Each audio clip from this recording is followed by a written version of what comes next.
that's what it is. It's so many different races and so many different backgrounds, and it's a good thing, you know, something that people should accept.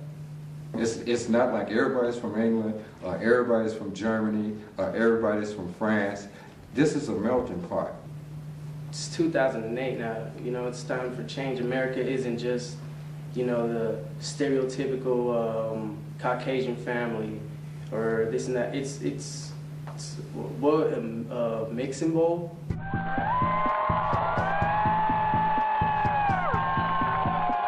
So let me see if I understand the position of those here illegally from Mexico.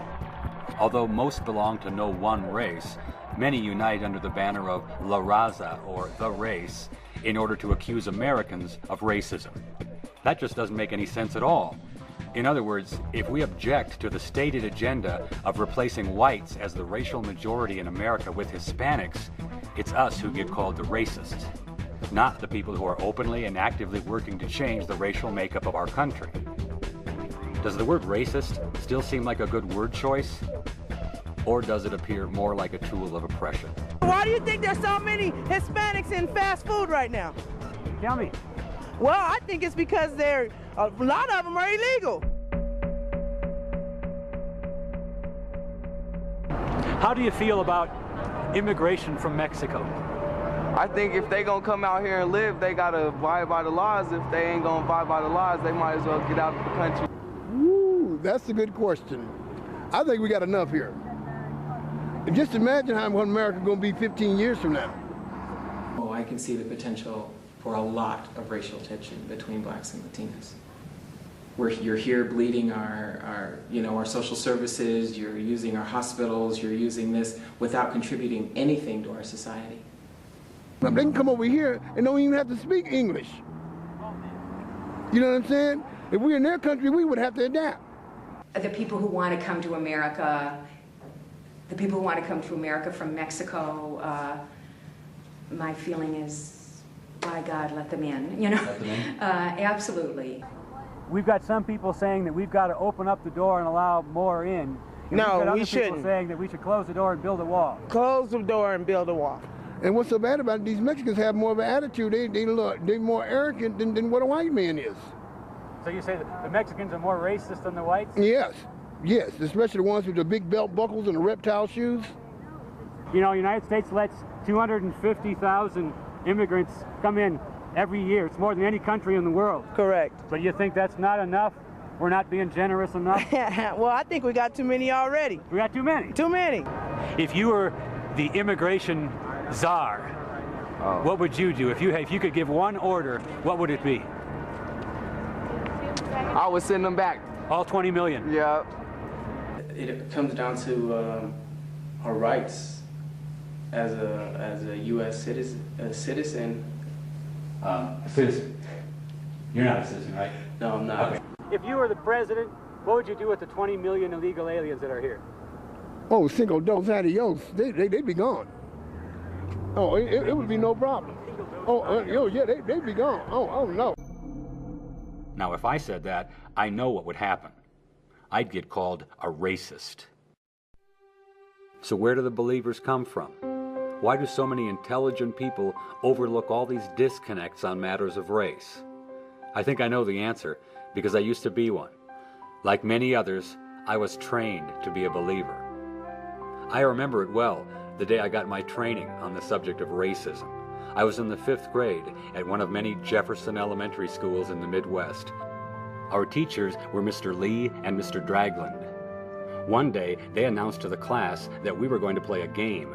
It was called a word association game. The teacher would write a word on the board, and we were all supposed to shout out what that word made us think of. It was going to be fun. Mr. Lee began, and he wrote on the board the first word in the game. The word was white, and he pronounced it white. And we responded with words like clean and pure and honest. And as Mr. Lee was noting them on the board, we added more. Words like good and fair and bright. And then it was time for Mr. Dragland to choose the next word in the game. He wrote down the word black, but he pronounced it black. Almost angrily, he said black. And we responded. with words like scary, dark, and evil. He wrote down our answers as we tried to think of others, words like empty or mean or dirty. And then we all got the surprise of our young lives. Our teachers were looking at the board, but then they turned to us, and Mr. Lee announced, "You're all racist."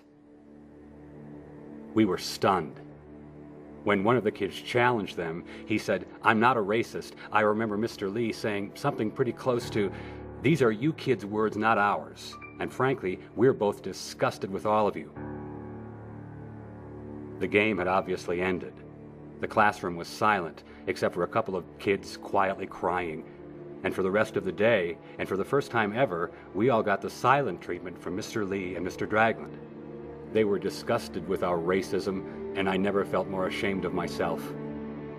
And from that moment, I swore that I would change. From that day forward, I would believe that I am, by nature, a racist. So I ask you now, what is real?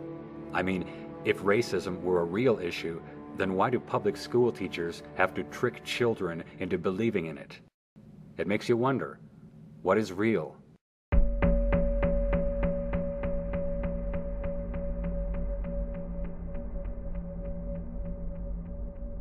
Do you see race as anything other than the color of someone's skin?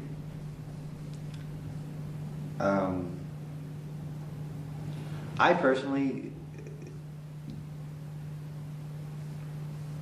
personally see race as the color of someone's skin. The idea of race is strictly a social construct. Oh, it's just a distasteful subject altogether to be making judgments or even observations about humans regarding their flesh tone or their body shape. Scientists have came through and proved that we are all the same. So are you suggesting then that race is more of a social construct? Oh, absolutely. So here's some more of that conventional wisdom regarding matters of race. The fact that the different races share between 90 to 98% of their DNA is accepted as proof that the races themselves are not real, but rather a social construct. Now, it's very rude to point out the disconnect in that logic, mainly that the sexes, men and women, actually share more common DNA than is shared between the races.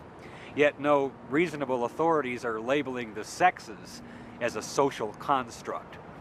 In fact, the best example of a social construct I can think of is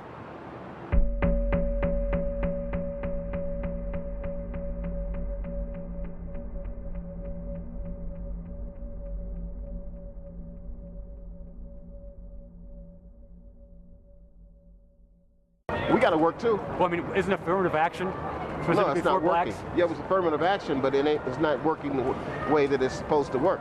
They hire a black female and say, yeah, we hired a minority and we hired a female. We got to Kill two birds with one stone. Yeah, okay. and the black men are left out in the cold. I was born female and have been living somewhat as a male for about 10 years. You mentioned you had a teenage 14-year-old daughter. Son, I'm sorry, I'm confused. Yeah. Biological? Yes. So I gave birth to him before I transitioned. For example, a city like New Orleans or Chicago, some people will call them black cities. Mm-hmm. They overwhelmingly vote for black politicians. Yeah. Is that evidence of their racism? I think they just want to see their own race come up. You said you see racism every day. Can you give me another example? Another example? Oh, I'm fool, man. But really not. I really don't see it that much in this town.